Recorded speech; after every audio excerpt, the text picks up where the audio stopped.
বেতার যোগাযোগের ক্ষেত্রে অপরিহার্য মাধ্যম। রেডিও হলো রেডিও তরঙ্গ ব্যবহার করে সংকেত প্রেরণ ও যোগাযোগের প্রযুক্তি।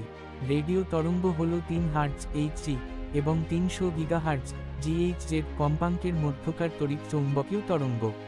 এগুলি অ্যান্টেনার সাথে সংযুক্ত ট্রান্সমিটার নামক একটি বৈদ্যুতিক যন্ত্র দ্বারা উৎপন্ন হয় যা তরঙ্গ বিকিরণ করে এবং একটি রেডিও রিসিভারের সাথে সংযুক্ত অন্য একটি অ্যান্টেনা দ্বারা গৃহীত হয়।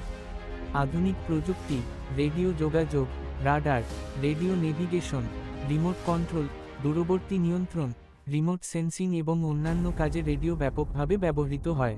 রেডিও যোগাযোগে, রেডিও এবং টেলিভিশন সম্প্রচারে, সেলফোন, দ্বিমুখী টু-ওয়ে রেডিও, বেতার নেটওয়ার্কিং এবং স্যাটেলাইট কমিউনিকেশন, অন্যান্য অনেক ব্যবহারের মধ্যে, ট্রান্সমিটারে রেডিও সংকেত পরিবর্তন করে তরঙ্গগুলি শূন্য মাধ্যমে একটি ট্রান্সমিটার থেকে রিসিভারে তথ্য নিয়ে যাওয়ার জন্য ব্যবহৃত।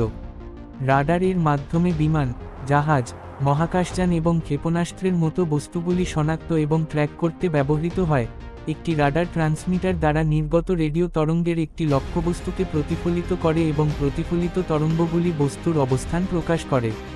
রেডিও নেভিগেশন সিস্টেম যেমন জিপিএস এবং মোবাইল রিসিভার ইত্যাদি নেভিগেশনাল রেডিও বিকন, যার অবস্থান জানা যায়, থেকে রেডিও সংকেত গ্রহণ করে এবং রেডিও তরঙ্গের আগমনের সময় সঠিকভাবে পরিমাপ করে রিসিভার পৃথিবীতে তার অবস্থান গণনা করতে পারে। Wireless radio remote control device যেমন ড্রোন, গ্যারেজ ডোর ওপেনার এবং চাবিহীন এন্ট্রি সিস্টেমে, কন্ট্রোলার ডিভাইস থেকে প্রেরিত রেডিও সংকেত একটি দূরবর্তী ডিভাইসের ক্রিয়া নিয়ন্ত্রণ করে। রেডিও তরঙ্গের প্রয়োগ তরঙ্গসমূহকে উল্লেখযোগ্য দূরত্বে প্রেরণের সাথে সম্পর্কিত নয়, যেমন শিল্প প্রক্রিয়াকরণ এবং মাইক্রোওয়েভ ওভেনে ব্যবহৃত আরএফ হিটিং, রেডিও তরঙ্গ উত্তাপন, এবং ডায়াথার্মি এবং এমআরআই মেশিনের মতো মেডিকেল ব্যবহারগুলিকে সাধারণত রেডিও বলা হয় না। রেডিও বিশেষ্যটি একটি সম্প্রচারক রেডিও রিসিভার যন্ত্র বোঝাতেও ব্যবহৃত হয়। বেতার তরঙ্গের অস্তিত্ব প্রথম প্রমাণ করেছিলেন জার্মান পদার্থবিদ হেনরিক হার্টজ 11 নভেম্বর 1886 সালে।